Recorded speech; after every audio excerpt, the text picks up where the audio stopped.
I'm so used to saying it's so hot in here. Today it's cold.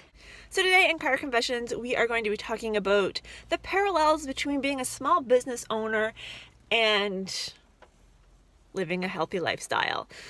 These things really are very similar. I find the more I dive into each of them, the more I see that they are closely connected. So I wanted to maybe throw out an idea here today, and you can let me know if I've gone right off the rails or not.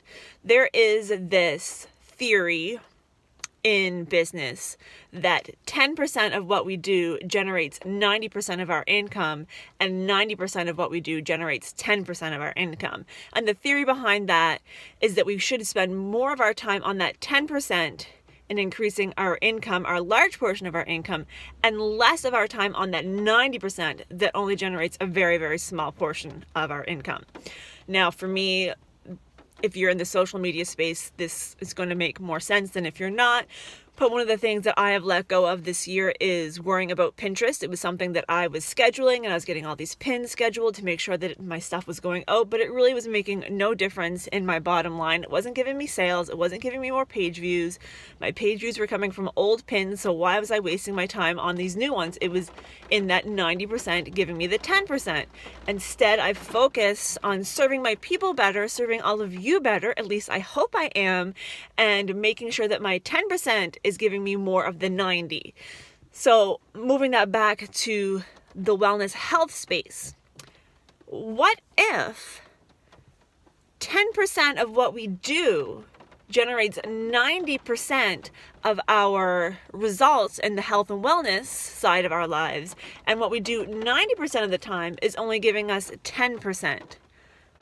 What I'm saying is sometimes we get caught up in the clouds, so to speak. We get caught up in all these specifics of things that we think we need to be doing, that we should be doing, but things that tangibly are not really making that much of a difference as far as our health goes.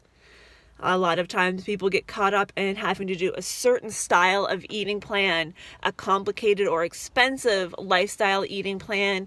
Sometimes we get caught up in thinking we have to go to a certain workout or do a certain thing. But you know what? We really just need to eat healthy, real foods and move. So what if instead we spent more time on making sure that we're eating real whole foods and less time worrying about specifics? I know I specifically track my macros because if I don't, I undereat. I exercise for a living. It is something that I really need to be cognitive of, or else I'm going to undereat. But the average person does not need to track their macros. They need to eat enough food. They need to eat balanced meals, carbs, fats, protein. They need to just eat normal food. Potato, some lettuce, a tomato, a little bit of pasta. It's not going to kill you.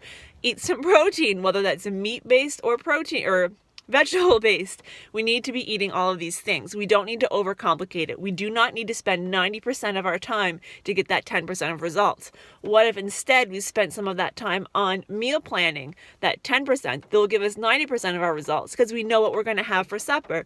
What if instead of spending this money on fancy exercise programs, we took a survey of what we have in our own house or at our local gym and found a workout program that uses that equipment instead of feeling like we have to buy all this fancy equipment or go to a boutique fitness gym that costs hundreds of dollars a month? One of the things I really try to do with my fitness classes is keep them affordable because I want people to be able to afford them in their daily budget without it being a huge drain on their lives. So maybe what we should think a little bit more about is what we're doing in our lives, that 10% that is giving us the 90% of our results, and focus a little bit more on things like that. Things like drinking water, things like making sure we're getting enough sleep, things like planning out some meals. It only takes 10-15 minutes a week, and then we know what we're going to eat all week and we don't have to stress out about it. And spend less time worrying about having the fanciest fitness gadget or the right workout attire or going to the trendiest type of fitness class or gym or what have you. 10% of what we do, 90% of our results. 90% of what we do, 10% of results. That's just an idea I've had, and I thought I would share it with you. I would love to hear what you think. Do you think that 10% of what you do health and fitness wise can contribute to 90% of your results? Or have I just gone crazy? Let me know what you think in the comments, and have a wonderful weekend.